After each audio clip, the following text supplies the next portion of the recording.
a nova tradição de Cabo Frio, seu parque de rodeio, gente. Quero apresentar para vocês aquilo que a gente fez de diferenciado na nossa cidade.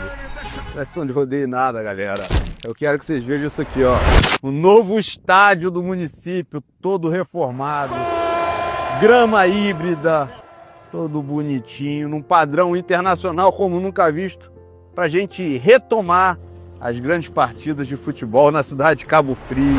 Enfim, estabelecer esse lugar aqui, isso aqui é lugar de fazer craques.